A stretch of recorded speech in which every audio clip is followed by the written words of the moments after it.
Biography of Holy Prophet peace be upon him part 10. सबसे पहला दुरूद अस्सलाम अल्लाहुम्मा सल्ली अला वसल्लम नबीना मुहम्मद। जैसे कि मैंने आप लोगों को बायोग्राफी पार्ट 9 में बताया था कि हुजूर सल्लल्लाहु अलैहि वसल्लम पे ईयर ऑफ सोरो आया था, मतलब गम वाला साल। अब हुजूर सल्लल्लाहु अलैहि वसल्लम के गम को सही करने के लिए अल्लाह सुब्हानहू व तआला ने हमारे आखिरी और प्यारे नबी हज़रत मोहम्मद मुस्तफ़ा सल्लल्लाहु अलैहि वसल्लम को अपने पास महराज पे बुलवाया। जैसे कि आप लोगों ने मेरी ऑफिशियल हम ऐ खुदा में सुना है कि अर्श पर महराज में बुलवा लिया महबूब को। फासला सदियों कलम है भर में तय करवा दिया। अगर अभी तक आप लोगों ने मेरी ऑफिशियल हम ऐ खुदा नहीं देखी तो डिस्क्रिप्शन में लिंक है, जल्दी से जाके देखिए। एक रात हुजूर सल्लल्लाहु अलैहि वसल्लम मस्जिदुल हरम में आराम फरमा रहे थे कि कुछ फरिश्ते आए। उन्होंने हुजूर सल्लल्लाहु अलैहि वसल्लम को जमजम के कुएं के पास ले गए। वहां पे हजरत जिब्राइल अलैहिस्सलाम फरिश्तों के सरदार मौजूद थे। उन्होंने हमारे प्यारे नबी के दिल को निकाला, उसको जमजम के पानी से धोया और वापसी दिल को उनके दिल की जगह पे लगा दिया। फिर हुजूर सल्लल्लाहु अलैहि वसल्लम को बुराक नाम के एक सफेद जानवर पे बिठाया गया, जो कि गधे से बड़ा और घोड़े से छोटा होता है, और उसका एक कदम इतना बड़ा होता था जहां तक उसकी आखिरी नजर जाती थी, वहां पे उसका एक कदम होता था। उस बुराक नाम के सफेद जानवर पे बैठ के हुजूर सल्लल्लाहु अलैहि वसल्लम पहुंचे बैतुल मुकद्दस, जहाँ पे अभी जंग चल रही है फलस्तीन, अल्लाह सबको बचाए आमीन। वहां पे पहुंचने के बाद हुजूर सल्लल्लाहु अलैहि वसल्लम ने बैतुल मुकद्दस में 2 रकात नमाज पढ़ी।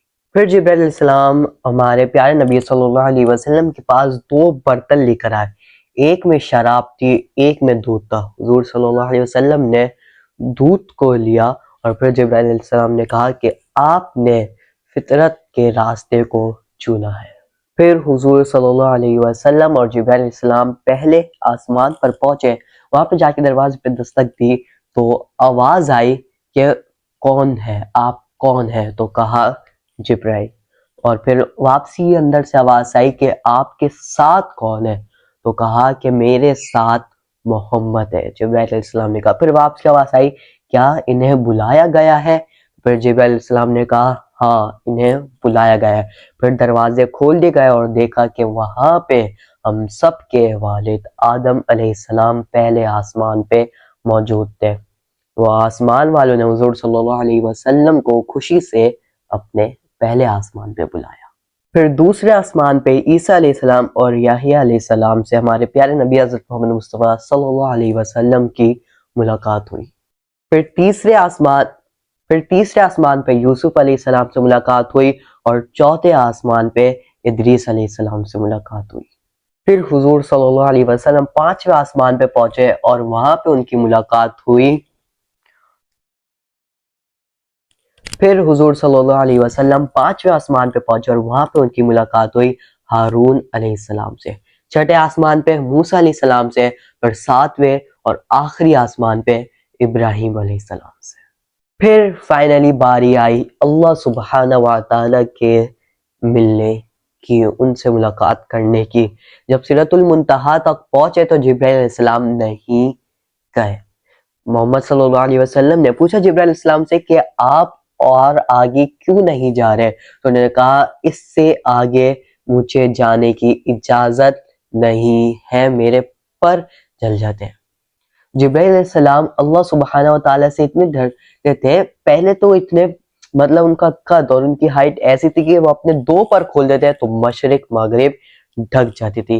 लेकिन अल्लाह के खौफ से जैसे ही वो अल्लाह सुब्हानहू व तआला के सामने जाते थे तो सुखड़ के अल्लाह के डर और खौफ की वजह से एक चींटी जैसे बन जाते थे।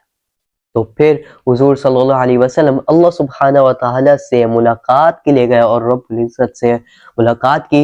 हुजूर सल्लल्लाहु अलैहि वसल्लम और अल्लाह सुब्हानहू व तआला के बीच में नूर का पर्दा था। हुजूर सल्लल्लाहु अलैहि वसल्लम ने मेराज के मौके पे जहन्नुम और जन्नत की भी दीदार किया, मतलब जहन्नम और जन्नत को भी देखा कि जो लोग बुरे काम करते हैं, अल्लाह सुब्हानहू व तआला के कमांडमेंट्स को फॉलो नहीं करते, ان کے ساتھ جہنم میں کیا کیا پنشمنٹس ان کو ملے گی, ان کو کیا کیا عذاب ہے. اور جو and those who follow the commandments of Allah subhanahu wa ta'ala and follow the footsteps of Holy Prophet peace be upon him, حضور صلی اللہ علیہ وسلم نے دیکھا کہ جو اللہ کی عبادت کرتا ہے, اللہ کے کمانڈمنٹس کو فالو کرتا ہے, حضور کی سنتوں پر عمل کرتا ہے, اس کے لیے اللہ سبحانہ و تعالیٰ نے جنت میں کیا کیا امان لگے. جب آدمی جنت میں جائے گا وہ دروازے پہ ہی کھڑے کھڑے 40,000 سال گزار دے گا.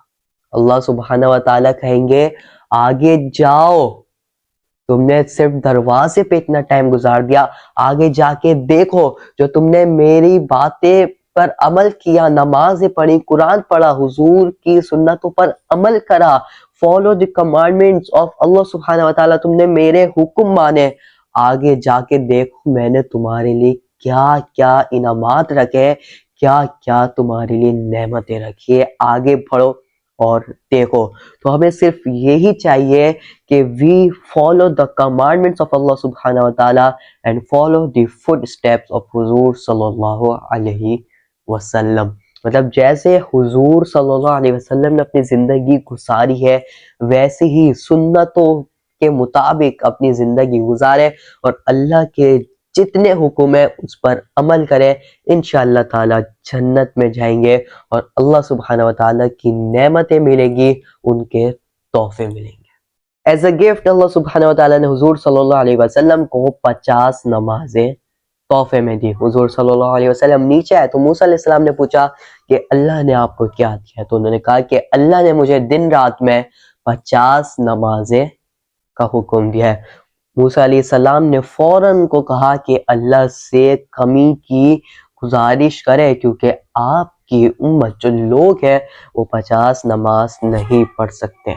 کم کر کے 10 ہوئی, پھر اور کم کرتے کرتے کرتے فائنلی 5 نمازیں فرض ہو گئے. موسیٰ علیہ السلام نے کہا کہ 5 نمازیں بھی بہت ہے, تو حضور صلی اللہ علیہ وسلم نے کہا کہ اب مجھے اللہ سبحانہ و تعالیٰ کے سامنے جاتے ہوئے شرم آ رہی ہے کہ کیا میری امت دن رات میں کچھ وقت نکال کے 5 نمازیں بھی نہیں پڑھ سکتی. ایک ہی رات میں دنیا سے عرش, عرش سے واپسی, عرش پر معراج میں بلوا لیا محبوب کو, فاصلہ صدیوں کا لمحے بھر میں طے کروا دیا. مطلب اتنا لمبا راستہ ایک ہی رات میں طے کروا دیا. حضور صلی اللہ علیہ وسلم نے اس کے بعد صبح لوگوں کو بتایا تو کوئی بھی ماننے کے لیے تیار نہیں تھا کہ ایک ہی رات میں یہ سب اور یہ سب چیزیں. ایک شخص جس کو نبی نے ہر قدم پہ دعا دی, ابو بکر صدیق رضی اللہ تعالی عنہ نے فوراً ہی حضور صلی اللہ علیہ وسلم کی بات پہ یقین کر لیا, اور جب سے ہی حضرت ابو بکر رضی اللہ تعالی عنہ کا لقب صدیق یعنی کہ سچا رکھ دیا گیا. اب ہجرت ٹو مدینہ, مائگریشن ٹو مدینہ قریب آتا جا رہا تھا کہ قریشیوں نے واپسی ان کے اندر حسد کی آگ پھڑی, واپسی ان کے اندر بدلے کی آگ پھڑی, اور انہوں نے واپسی سے کچھ مسلمانوں کے اگینسٹ کرنا شروع کر دیا. اب انہوں نے کیا کرا وہ انشاءاللہ تعالی میں آپ لوگ کو بتاؤں گا پارٹ 11 میں. اگر آپ لوگ کو یہ ایپیسوڈ 10 اچھی لگی ہو تو لائک شیئر سبسکرائب. انشاءاللہ ملاقات ہوگی نیکسٹ پارٹ میں, جب تک کے لیے اللہ حافظ.